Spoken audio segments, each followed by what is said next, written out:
You're probably wondering what this video is about. Try and guess.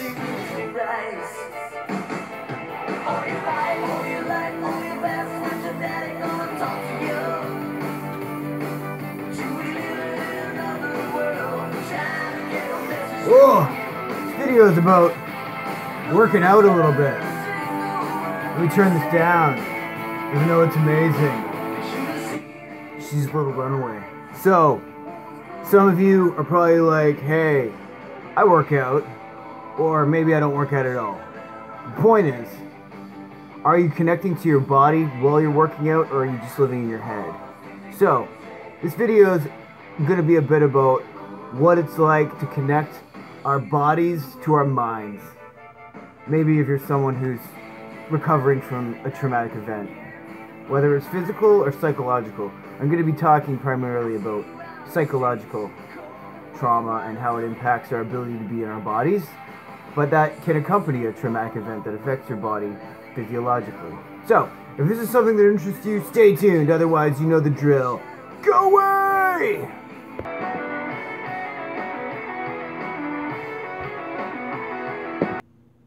Hey, I can't sleep. Won't you come and bitch with me? So grab yourself a tea and come and sit with me all night.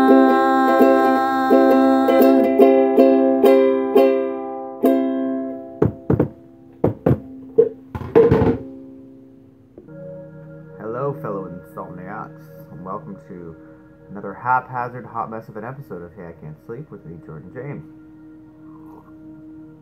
otherwise known as Wanda. Okay, so exercise, being in the body, all of these things, probably something you haven't done in a long time if you're like me. I recently tried to climb a tree at almost 40, and I felt how out of shape I was. In my mind, I was like, I got this, because in the past, when I lived in my body, I was just able to do things. It was just a given, you know? But, you know, when you're not in school anymore, and you're not taking regular gym classes, or, you know, you're not really a part of any kind of physical, you know, kind of physical group, whether it's cycling or rock climbing or yoga or whatever, you know, you start to get used to being in your body at a certain level. Maybe it's just getting up, walking around, doing your thing every day, coming home, sitting on the couch, whatever it is. You know, your body gets used to what it can cope with. But over time, as we age, even, you know, when we're 29 like myself, your muscles start to atrophy. You know, they start to change. You start to lose muscle mass after 40. So you're not going to get it back unless you work at it. And that's kind of where I'm at, is, you know, I'm starting to be more body present. What does that mean? Those of us who suffer from spells of disassociation, you know, whether it's from post-traumatic stress disorder, borderline personality disorder, dissociative identity disorder, anxiety disorders, whatever causes us to float outside of ourselves. We don't always feel like we're in our bodies. And when I say really be in your body, I mean take the time to sit and be mindful.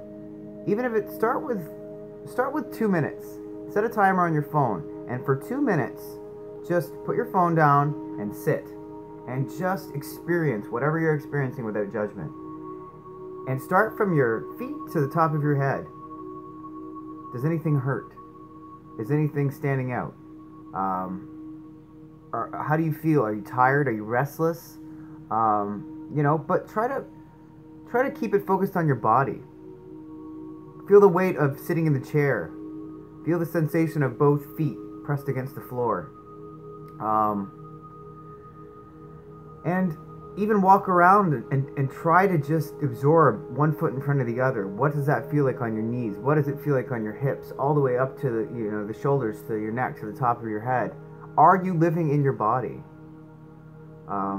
It sounds like a simple question, and some people might be like, you know what, Jordan, you're just being ridiculous. Of course I'm living in my body. You know what? I thought I was too. And then, when I started to push myself, I realized how much time has gone by where I wasn't able to be in my body completely, in a way that didn't feel uncomfortable. A little bit of self-disclosure, trigger warning, I'm a survivor of sexual abuse, and people who are survivors of sexual trauma have survived their trauma by thinking about being somewhere else, placing themselves outside the body. For me, it's what saved me and allowed me to survive. Not being in my body, not being present around some of the other traumas in my life. Being in my head helped me, helped you, helped all of us get through terrible things. So sometimes our fight, flight, fear systems that I've talked about in other videos are so tuned into the environment that sometimes we can float outside of ourselves, and it's become such a part of our everyday lives we might not be aware of it. Like, we might just be there enough to be cognizant about maybe a transaction, possibly greeting a friend, but then later on it seems kind of murky. We're not quite sure how we feel about it on a tangible level of being grounded and present in the moment. You know, maybe you were anxious. I know this is a terrible example, and I don't edit these things because I don't know how. But like, we might not be aware of where we feel it in our body or how our body feels because we're living up here the whole time. You know, like for me, when I live in my body, it's scary because I'm still getting used to it. Sometimes there's a lot of somatic pains that come from that because our trauma can go inside our body and we can have what are known as body memories.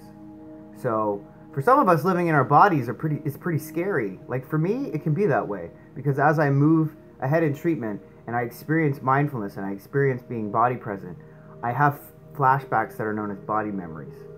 And I'm told that this is a common side effect of trauma treatment, but that even though it feels like impending doom in the moment, it's important to learn how to ground yourself and remember that you're not in that moment, that you're not a little kid anymore, that you're a grown adult, that you're, you know, or that if you're not a grown adult, you're at a different place in your life, maybe you're a teenager or whatever. And just know that these sensations are going to fade in time. It's just maybe now's the safest time that they could come out. So you're finally experiencing them. At least that's the case for me. So the body doesn't forget.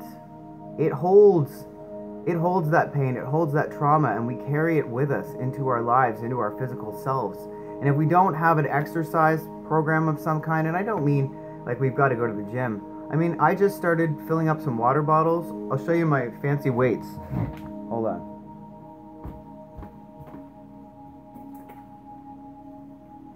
So these are my fancy, expensive weights. Literally filled up water bottles. They weigh 10 pounds each, just under 10. And I've just started to do weight-bearing exercises just using these. You know how much this cost me? $3. I drank the water, I saved it, it's got little handles on it, they work great. There's also information online, how to get started with an easy workout. I just printed off something, and it's literally 3 rounds of like 10 push-ups, 30 jumping jacks. I can put the link in the video just to get you started. But even before you get to the intense exercise portion, it's important to remember that you might need to slowly immerse yourself in your body because some of us get triggered when we're in our bodies, right? So you want to be able to build some resilience mentally so that if you are triggered, you can still stay body present, you can work through the experience, and you can push forward and keep engaging in the activity that you're doing. The whole point of trauma treatment or exposure therapy or DBT or whatever you're doing, or even if you're just talking to a counselor, whatever, you're exposing yourself to thoughts, feelings, and actions that you've possibly been suppressing or redirecting or whatever. So start slow. Even something like a mindfulness meditation practice to just be in your body. I know I keep saying this, in the body, in the body, in the body. But I've come to realize that it's probably one of the most important places to start when you're doing any kind of trauma treatment, because you weren't able to escape. So you had to do something, right? So we, like I said, we live a lot up here. Sometimes even in our hearts and in our heads. Maybe there's this pain that just transfers, the sadness or the anger or the rage or the shame, and it's all here. Where do you carry it in your body? For me, I carry it in my stomach, and I carry it in my throat. You know, my throat always feels like it's closing, and it's anxiety. You know, my stomach is always churning, and I've got food allergies, and this and that, and blah, blah, blah. Plus my core is weak. You know, your solar plexus chakra. That's the music that I'm playing right now. There's a whole bunch of stuff on YouTube that talks about the different chakra channels that you're going through, and I'm no, you know what I mean? Like, I'm no expert on this stuff. But, like, here's an example. So you start at the root chakra. Listen to the sound. Right? Flow. Then you move from the root into the next one. Solar plexus. And then eventually you move from solar plexus sound, right, a little bit higher, into the heart. Different sound, right? We're talking about this chakra system, 7 chakras. Look it up. It's really interesting. And then, you know, moving to the next one. It's a little bit higher. It's just kind of a good way to, like, just breathe and experience different states of being based on auditory stimulation that you're getting. And that's a good place to start. That's how I started. And then eventually now I'm moving into actual physical exercise. So give it a shot. See how it feels. Tell me what you think. Tell me how you're doing. I'll tell you how I'm doing. In the meantime, I hope this video has been helpful. Random. A little crazy. But hey, I'm officially insane. So this is how it goes. So, yeah. Let me know how things go, and I'll keep you posted on what my exercise journey is like. Until then, take care of yourself, take care of each other, and sleep on it, because it will be better in the morning. What am I doing? Are we doing aerobics now in this house? What's happening? Oh, alright. I'm gonna do this.